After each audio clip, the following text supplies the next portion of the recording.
వాస్తవ మహిళా మండలి నిర్వహిస్తున్నటువంటి స్కిల్ ప్రోగ్రామ్ గ్రాడ్యుయేషన్ సెరమనీకి ఇచ్చేసినటువంటి మన ఎన్టీఆర్ డిస్ట్రిక్ట్ కలెక్టర్ గారు శ్రీ డాక్టర్ లక్ష్మీ షా గారు వేదికపైకి ఆహ్వానిస్తామండి. అలాగే అలాగే సార్ గారికి ఒకే వాసనగా కోరుచు.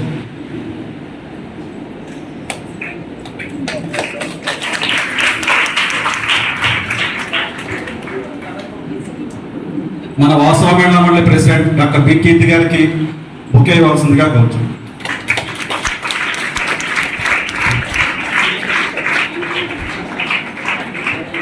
మన సెక్రటరీ జి రష్మి గారికి బుకే ఇవ్వాల్సిందిగా కోరుచు.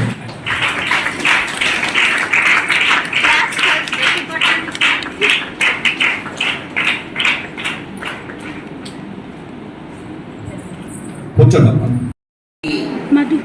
మేము పిలుద్దాము అని అనుకుంటూ ఉండగానే ఒక మీటింగ్లో కలెక్టర్ గారు ఏదో విషయం మీద నేను రావాలమ్మా అని అన్నారు.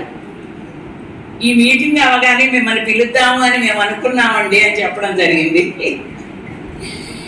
మీరు వెంటనే ఒప్పుకున్నందుకు, సండే తీరిగ్గా వచ్చి మనందరితో స్పెండ్ చేసి విషయాలన్నీ తెలుసుకుని మీ అందరూ జీవితాల్లో ఎంత బాగా ముందుకు వెళుతున్నారు అనేది కూడా జరుగుతోంది. అందుకని కలెక్టర్ గారికి, వాసవ్య మహిళా మండలి అందరి తరఫున, ఇది ఒక కుటుంబం ఇది, అందుకని చెప్పి మా అందరి తరఫున మీకు ధన్యవాదాలు తెలియజేస్తున్నామండి. మాకు వాసవ్య మహిళా మండలి పెట్టి 56 సంవత్సరాలు అయింది.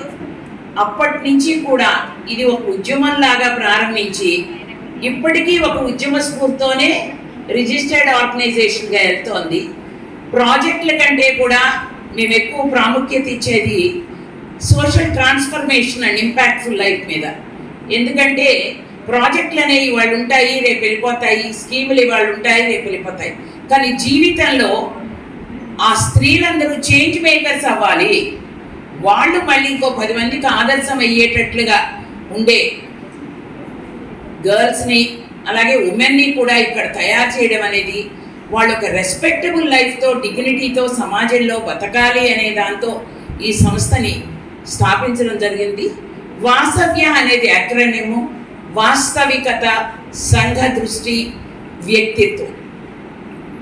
వీటితో మార్చి 1969లో గోరా గారు, ఎదురుగుండా మీకు ఫోటో కనిపిస్తోంది, గోరా గారు, చెన్నుపాటి విద్య గారు, మైత్రి గారు, హేమలత లవణం గారు వెళ్ళినప్పుడు ఆయన వాస్తవికత, సంఘ దృష్టి, వ్యక్తిత్వం నిలబెట్టేటట్లుగా మహిళల పురోభివృద్ధికి ఈ సంస్థ నిలబడాలి అన్నారు.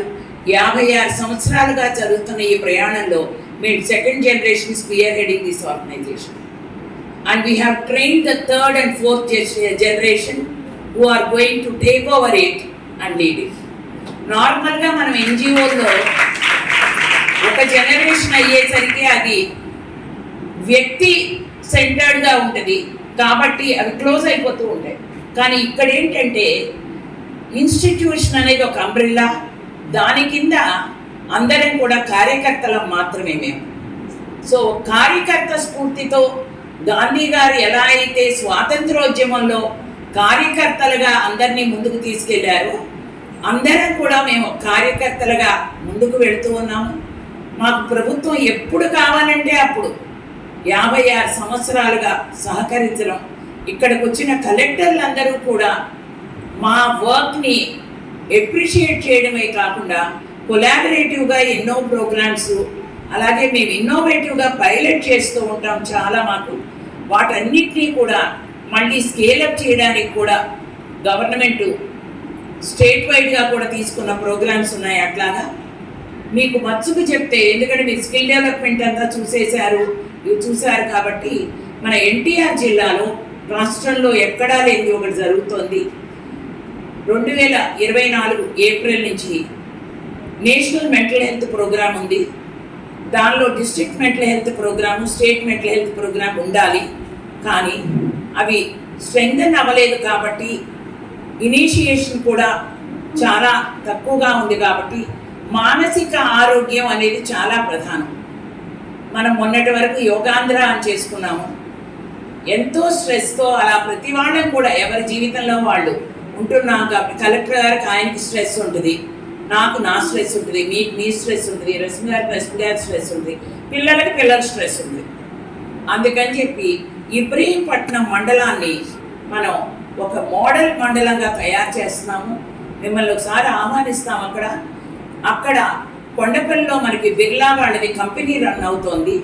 ఆ కంపెనీలో ఈ కొరిగేటెడ్ షీట్స్ అవన్నీ కూడా రేకుల షీట్స్ అవి తయారు చేస్తారు. వాళ్ళు స్పాన్సర్ చేశారు మనకి ప్రోగ్రామ్ త్రూ లివ్ లవ్ లా ఫౌండేషన్, దీపికా పడుకునేది. సో ఆ ప్రోగ్రామ్ మనం ఎంతో బాగా చేస్తూ అక్కడ లోకల్గా ఉన్న వాళ్ళ సహకారం కూడా వస్తూ ఉన్నందుకు మనకి ఇప్పుడు విశాఖపట్నం కూడా స్కేలప్ చేశారు.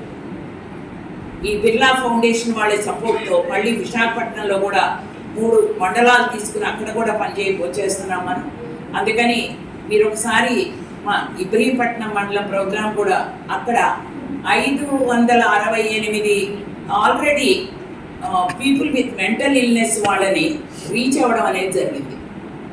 మనకి డిస్ట్రిక్ట్లో వస్తే చూసుకుంటే కనుక మనకి అసలు మెంటల్ హెల్త్లో రీచ్ అయిన వాళ్ళే లేరు.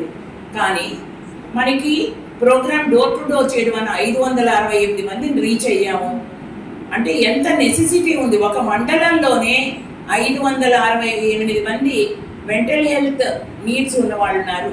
రీసెంట్గానే మనకి ఇక్కడ మందులు ఒకటి గవర్నమెంట్ హాస్పిటల్కి మీరే ఇది కాబట్టి అక్కడ మనం వెళ్ళినప్పుడు ఒక్కొక్కసారి మందులు ఏమన్నా షార్టేజ్ ఉండొచ్చు.